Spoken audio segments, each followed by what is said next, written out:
जय इन सभी छात्रों को। और मैं देवेश आपके बीच एक बार फिर से एक नए टॉपिक के साथ। आज का नया टॉपिक जो है वो विश्व की प्रमुख झीलों का टॉपिक होगा। दुनिया की सबसे महत्वपूर्ण झीलें कौन सी हैं और किस प्रकार से ये परीक्षा से संबंधित हैं और कैसे प्रश्न बनते हैं परीक्षा में और कैसे उनको हम थोड़ा सा रिवीजन कर डालें। बाकी आप पढ़े होंगे, ऐसा नहीं है कि पहली बार आप पढ़ने चल रहे हैं झीलों के बारे में। हाँ, कुछ छात्र ऐसे होंगे जो नए होंगे। अच्छा, सबसे पहले अगर हम बात करें झीलों की तो अंग्रेजी में हम इसको लेक्स बोलते हैं। झील किसे कहते हैं? स्थल खंड पे ऐसा स्थान जहाँ पे जल का भरा हो लेकिन वो जल स्थिर रूप में हो, यानी स्थिर रूप में जहाँ पे धरातल पे जल उपस्थित है, मौजूद है स्थिर रूप से, बस उसी को झील की उपमा दी गई है।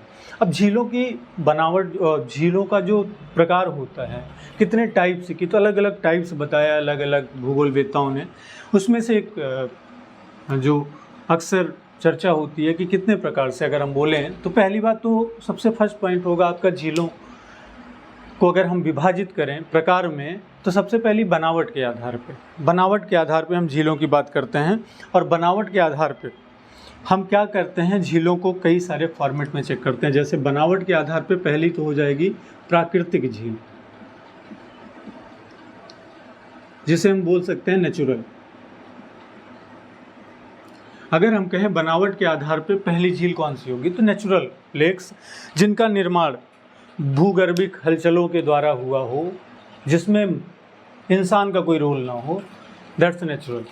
अब नेचुरल झीलों में बहुत सारी झीलें हैं, डल है, बूलर है, ठीक, टंगानिका है, विक्टोरिया है। इंडिया की डल है, बूलर है, टंगानिका है, ठीक। इसके अलावा ग्रेट लेक्स हैं, यूएसए और कनाडा में पाई जाती हैं। ऐसी बहुत सारी झीलें हैं जो प्राकृतिक, लेकिन इतना गहराई में जा करके फिलहाल एसएससी के लेवल तक बात नहीं करता है। हाँ, सिविल में ज़रूर इन प्रकार के प्रश्नों की अक्सर चर्चा होती है। तो आगे अगर बात करें हम बनावट के आधार के बाद, दूसरी हम बोल सकते हैं कृत्रिम झीलें। कृत्रिम झीलों का मतलब आर्टिफिशियल, जिसे इंसानों के द्वारा बनाया गया हो। अब जिन्हें इंसानों के द्वारा बनाया गया उन्हें कृत्रिम झीलें कहते हैं, जो मानव निर्मित झीलें हैं। उनमें से बहुत सारी दुनिया में झीलें हैं जो मानव निर्मित हैं। भारत में अगर बात की जाए तो सतलज नदी के आसपास कौन सी झील आपको मिल जाएगी? आप जरा याद करिए, गोविंद सागर झील। गोविंद सागर झील जो कि हिमाचल प्रदेश में है। उसके अलावा फिर चंबल में एक आपकी है गांधी सागर झील, वो भी। फिर इसके बाद आपका राजसमंद जो कि राजस्थान में है। इसके अलावा पिछौला, वो भी राजस्थान में है। तो इस प्रकार से बहुत सारी झीलें हैं जो कृत्रिम झीलें हैं। अगली बात है जल की प्रकृति के आधार। अगर हम जल की प्रकृति के बांटें झीलों के आधार पर, तो जल की प्रकृति कैसी हो सकती है? पहला तो हमें खारे पानी का जल मिल सकता है और दूसरा हमें मीठे पानी का जल मिल सकता है। अगर जल की प्रकृति की बात करें तो खारे और मीठे की चर्चा होती है, या फिर इसी में लवणीय शब्द का कहीं कहीं इस्तेमाल होता है कि सबसे ज़्यादा लवणीय झील कौन सी है। फिलहाल लवणीय और खारे लगभग एक शब्द हैं, फिर भी लेकिन कंफ्यूज कर देता है परीक्षा में। देखते हैं, अभी आगे चर्चा करते हैं। अब अगर हम बात करें अगले पॉइंट की, तो उत्पत्ति के आधार पर भी कुछ वलन क्रियाओं से पृथ्वी के अंदर, कुछ भ्रंशन क्रियाओं से निर्मित होती हैं, कुछ दरारों की, पठारी दरारों की वजह से वहाँ पे जल भरा हो जाता है या मिट्टी पे दरार हो जाता है, कुछ क्रेटर का रूप ले लेती हैं, ठीक। और कुछ हिमानी निर्मित हैं जो हिमकणों से बनती हैं, हिम की वजह से उनका निर्माण हुआ है। तो इस प्रकार से हम अलग अलग प्रश्नों को अलग अलग बातों के आधार पर देखते हैं कितने प्रकार से झीलें हैं, बांटी गई हैं। अब बात करते हैं यहाँ पे सबसे पहले किस प्रकार से हमारे सामने प्रश्न आता है। तो प्रश्न तो ये अक्सर नहीं आता है कभी भी परीक्षा में। आप देखेंगे कि ये निम्नलिखित में से प्राकृतिक झील है, या हाँ होता है, ऐसा नहीं। मानव निर्मित झील पूछा गया है, गोविंद सागर झील हिमाचल प्रदेश, अक्सर भारत के एग्जाम में ये चर्चा हुई है। तो अब आगे चलते हैं नेक्स्ट।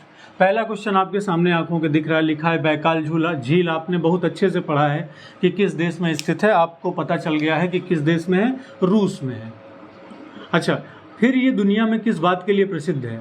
दुनिया में सबसे ज़्यादा अपनी गहराई के लिए प्रसिद्ध है। The deepest lake of the world, दुनिया की सबसे गहरी झील है बैकाल झील। बैकाल झील दुनिया की सबसे गहरी झील है। बात समझ में आ गई? ठीक। अगला पॉइंट लिखा है लेक सुपीरियर झील। अगर हम इस प्रश्न की चर्चा करते हैं तो लेक सुपीरियर की अगर हम स्थिति की बात करें तो ये यूएसए और कनाडा के बीच सीमा बनाती है और दोनों के क्षेत्रों में शामिल है। दूसरी बात अगर हम कहें तो ये दुनिया की सबसे बड़ी मीठे पानी की झील है। मीठे पानी में दुनिया की सबसे बड़ी झील कौन सी है? वह है लेक सुपीरियर। और लेक सुपीरियर झील किन दो देशों के बीच स्थित है? यूएसए और कनाडा के बीच। यूएसए और कनाडा के बीच कौन सी अंतर्राष्ट्रीय सीमा रेखा बनाती है? कौन सी अंतर्राष्ट्रीय सीमा रेखा बनाती है? कौन सी अंतर्राष्ट्रीय? तो मतलब 49 कि 38? जरा कंफर्म करिएगा कि 49वीं समांतर रेखा, 38वीं समांतर रेखा, इनमें से कौन सी सीमा बनाती है? कंफर्म करके कमेंट बॉक्स में ज़रूर बता दीजिएगा। अगली बात अगले प्रश्न पे लिखिए, कैस्पियन सागर झील। बहुत अच्छा क्वेश्चन। कैस्पियन सागर, कैस्पियन सागर झील की अगर हम बात करें तो कैस्पियन सागर झील दुनिया की सबसे बड़ी खारे पानी की झील है। दुनिया की सर्वाधिक खारे पानी की झील नहीं है। सुनिएगा मैंने क्या बोला, दुनिया की सबसे बड़ी खारे पानी की झील है। दुनिया की सबसे बड़ी खारे पानी की। अगर प्रश्न आए सबसे बड़ी खारे पानी की और सबसे बड़ी के अलावा दूसरा प्रश्न आए सर्वाधिक खारे पानी की,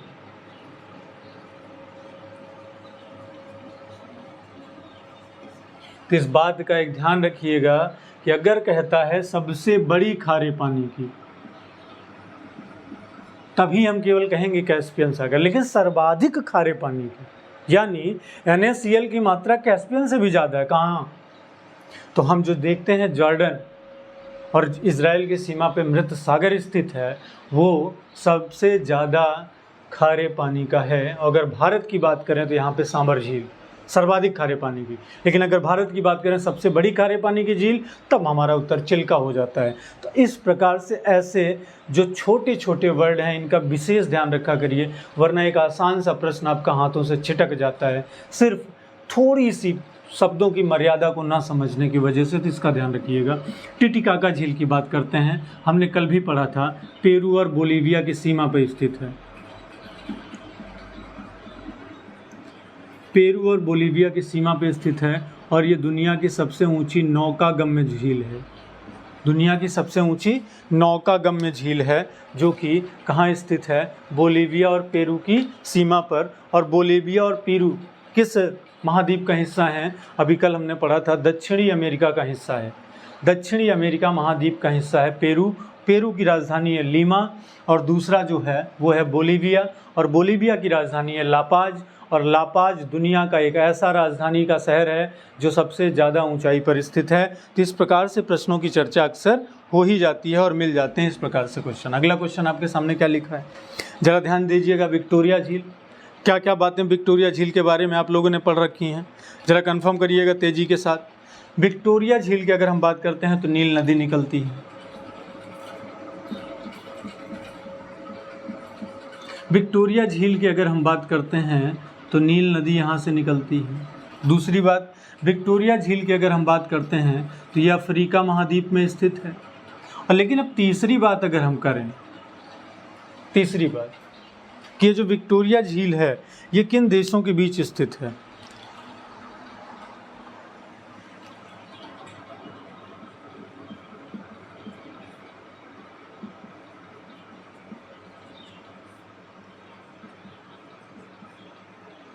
तो ध्यान दीजिएगा, विक्टोरिया झील किन देशों के बीच स्थित है? तो युगांडा, तंजानिया और केन्या। केन्या की राजधानी है नैरोबी और तंजानिया की राजधानी डोडोमा, और युगांडा की राजधानी आपको बताना पड़ेगा कमेंट में। ठीक, इस प्रकार से प्रश्न आपका आएगा। विक्टोरिया झील किस महाद्वीप का हिस्सा है? अफ्रीका। विक्टोरिया झील से कौन सी नदी निकलती है? नील नदी। लेकिन नील नदी गिरती नहीं है, गिरती कहाँ है? नील नदी गिरती कहाँ है? भूमध्य सागर में। चलिए अगली बात करते हैं। और किन देशों के बीच फैला हुआ है विक्टोरिया झील? युगांडा, तंजानिया और केन्या। तंजानिया की राजधानी डोडोमा, केन्या की राजधानी नैरोबी। केन्या में स्थित है UNEP का मुख्यालय, यूनाइटेड नेशन एनवायरनमेंट प्रोग्राम। ठीक, यूनाइटेड नेशन एनवायरनमेंट प्रोग्राम, संयुक्त राष्ट्र पर्यावरण कार्यक्रम का मुख्यालय कहाँ स्थित है? नैरोबी, जो कि केन्या की राजधानी है। तो इस प्रकार से ये प्रश्न आपके सामने आ गया। ठीक, अब आगे प्रश्न आपके सामने क्या लिखा है, ध्यान से देखिएगा जरा प्रश्न को। लिखा है ग्रेट स्लेव झील। ग्रेट स्लेव झील कहाँ स्थित है? क्या इसके पहले आपने इस क्वेश्चन को कभी देखा था? और देखा था तो फिर बताइए कहाँ स्थित है। ग्रेट स्लेव झील की अगर हम बात करें, ये चीज़ हम मिटा दे रहे हैं, युगांडा, तंजानिया और केन्या, विक्टोरिया का, इसको हम हटा रहे हैं अब, नहीं तो जगह थोड़ा सा कम पड़ जाएगी। ठीक, आगे अब बात कर रहे थे ग्रेट स्लेव झील कहाँ स्थित है। ग्रेट स्लेव झील कनाडा में स्थित है। ग्रेट बियर झील कहाँ स्थित है? ये भी कनाडा में स्थित है। रेंडियर झील कहाँ स्थित है? ये भी कनाडा में स्थित है। लेकिन रूडोल्फ झील कहाँ स्थित है? ये तंजानिया में स्थित है। रूडोल्फ झील कहाँ स्थित है? ये तंजानिया में स्थित है कि केन्या में? तंजानिया और केन्या की सीमा पे है, केन्या में लिख सकते हैं। रूडोल्फ झील केन्या में स्थित है। ठीक, अगला प्रश्न आपके सामने लिखा है लोपनूर झील में। इम्पोर्टेंट क्वेश्चन पूछा गया है कि क्या पूछा गया है, दरअसल यहाँ पे चीन का परमाणु संयंत्र है। तो प्रश्न इस तरीके से पूछा गया कि चीन का परमाणु संयंत्र किस झील के किनारे? तो लोपनूर झील, जो कि तिब्बत का पार्ट है और ये तिब्बत चीन के पास है, इसलिए लोपनूर झील चीन में है। और ये किस लिए प्रसिद्ध है? परमाणु संयंत्र यहाँ पे स्थित है, चाइना का। पैगांग झील, बड़ा विवाद था अभी बीच में, लद्दाख और चीन दोनों का बवाल है इस पर, पैगांग झील का। पैगांग झील, अच्छा एक क्वेश्चन और आप बताइएगा, पैगांग झील से एक नदी निकलती है, उस नदी का नाम क्या है? उसके ऊपर भी बवाल था। मिशिगन झील, श्योक नदी, कौन सी नदी थी? श्योक नदी। पैगांग झील से कौन सी नदी निकलती है? पैगांग झील से कौन सी नदी निकलती है? श्योक नदी निकलती है। चलिए अच्छी बात है। अगला क्वेश्चन आपके सामने क्या लिखा है? मिशिगन झील। मिशिगन झील कहाँ स्थित है? पैगांग झील कहाँ स्थित है? लद्दाख और चीन के बीच। अब लद्दाख का मतलब इंडिया, और मिशिगन झील कहाँ स्थित है? यूएसए। ओंटारियो झील कहाँ है?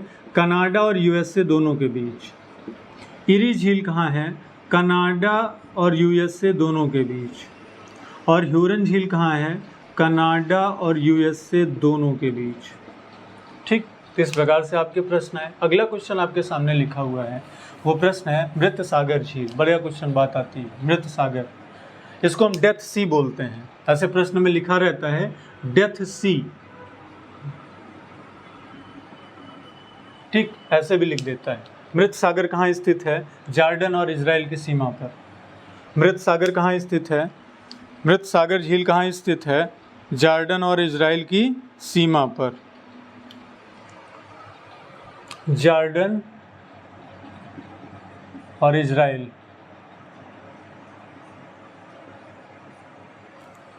ठीक। और मृतक घाटी कहाँ स्थित है? ये तो मृत सागर था, मृतक घाटी अगर पूछता या इसी को वो लिखता डेथ वैली, अगर ये पूछता तो क्या करते? तो अभी हमने पढ़ा था उत्तरी अमेरिका के टॉपिक में, और ये कहाँ स्थित है? कैलिफोर्निया। और कैलिफोर्निया किस महाद्वीप में आएगा? उत्तरी अमेरिका महाद्वीप में। और उत्तरी अमेरिका किस देश में है? उत्तरी अमेरिका का देश यूएसए, जहाँ पे है ये मृतक घाटी। लेकिन ये क्या था? ये था मृत सागर। ठीक, मृत सागर कहाँ स्थित है? जॉर्डन। और जॉर्डन की राजधानी क्या है? ये जरा आप कमेंट बॉक्स में हमें बताइएगा। अगला प्रश्न आपके सामने लिखा है अरल सागर। सीमा भी बनाता है ये एशिया के बीच। बहुत अच्छा क्वेश्चन है और पूछा भी जा चुका है पहले भी। एशिया के बीच सीमा साझा नहीं करता है, वो है यूराल। लेकिन अरल सागर कहाँ है? कजाकिस्तान और उज्बेकिस्तान के बीच। कजाकिस्तान और उज्बेकिस्तान के बीच। अच्छा, कजाकिस्तान और उज्बेकिस्तान एशिया के किस भाग में आएंगे? सेंट्रल एशिया में। कजाकिस्तान, उज्बेकिस्तान, तुर्कमेनिस्तान, ये जितने भी अफ़गानिस्तान को छोड़ के बाकी ये सब सेंट्रल एशिया में आते हैं। इसके ऊपर जल्द ही आपको एक नया वीडियो मिलने वाला है सेंट्रल एशिया के ऊपर मैपिंग के साथ। अगला प्रश्न आपके सामने लिखा है, क्या लिखा है देखिएगा जरा। बोस्टक झील सुना है, क्वेश्चन ये आ चुका है पहले भी परीक्षाओं में। बोस्टक झील की चर्चा कई बार परीक्षाओं में हुई है। दरअसल ये अंटार्कटिका पे है और इसीलिए ये प्रश्न पूछा गया, इसको ध्यान रखिएगा थोड़ा सा। बोस्टक झील जो है ये कहाँ है? अंटार्कटिका पे। ठीक, बोस्टक झील कहाँ है? अंटार्कटिका पे, इसको ध्यान रखिएगा। और अगला लिखा है नासिर झील, और नासिर झील ये कहाँ स्थित है? मिस्र में। नासिर झील कहाँ स्थित है? मिस्र में स्थित है, इस बात को ध्यान रखिएगा। ठीक, अगला क्वेश्चन आपके सामने क्या लिखा है? अगला क्वेश्चन लिखा है जेनेवा और उसके ऊपर लिखा है एडवर्ड। जेनेवा, जिनेवा किस शहर की राजधानी है? ध्यान दीजिएगा जरा, जल्दी से खोज के बताइए जेनेवा कहाँ की राजधानी है? जेनेवा, बिल्कुल कमेंट में जल्दी दीजिए भैया। तो आपको पता चल गया होगा कि जिनेवा स्विट्जरलैंड की राजधानी है। कहाँ की राजधानी है? स्विट्जरलैंड की। तो जब स्विट्जरलैंड की राजधानी है तो जिनेवा झील भी कहाँ होगी? स्विट्जरलैंड में।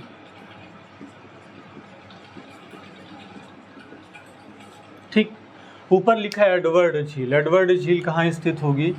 इसको आप कमेंट बॉक्स में बताइएगा। क्या रूस सही है या गलत है, इसको आप ज़रा चेक करिएगा। अगला क्वेश्चन लिखा है great salt lake.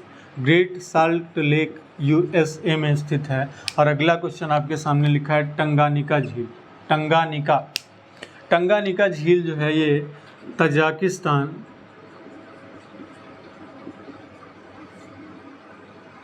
Zambia, Burundi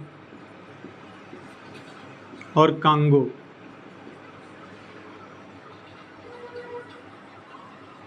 Tanganyika झील ये स्थित है आपकी जाम्बिया, बुरुंडी और कांगो।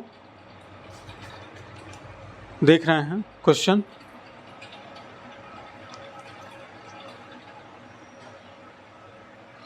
बिल्कुल, पहले हमने लिखा था तंजानिया, लेकिन एक डाउट था, लेकिन सही था वो, तंजानिया सही होगा यहाँ पे। ठीक, तंजानिया, जाम्बिया, बुरुंडी और कांगो, इन 4 देशों के बीच टंगानिका झील अफ्रीका महाद्वीप में स्थित है। और अफ्रीका में ये इन 4 देशों के बीच फैली हुई है। इस प्रकार से आपके सामने प्रश्न है। ठीक, अब बात क्या थी? विश्व की सबसे गहरी झील बैकाल, विश्व की सबसे बड़े खारे पानी की झील कैस्पियन सागर, विश्व की सबसे बड़ी मीठे पानी की लेक सुपीरियर। टिटिकाका झील नौकागम्य झील है। विक्टोरिया झील से कौन सी नदी निकलती है? नील नदी। कौन सी नदी? नील नदी। ठीक, अब लेकिन प्रश्न को घुमा दिया एग्जामिनर ने। एग्जामिनर कह रहा है अच्छा ये बताइए कि कैस्पियन सागर झील से कितने देशों की सीमा बनती है? प्रश्न अच्छा है या बुरा? प्रश्न बहुत अच्छा है। प्रश्न क्या है? प्रश्न यह है कि कैस्पियन सागर झील से कितने देशों की सीमा लगती है। आपके सामने अभी क्वेश्चन बहुत अच्छा है। तो अगर हम कहें कैस्पियन सागर से सीमा बनाने वाले देश,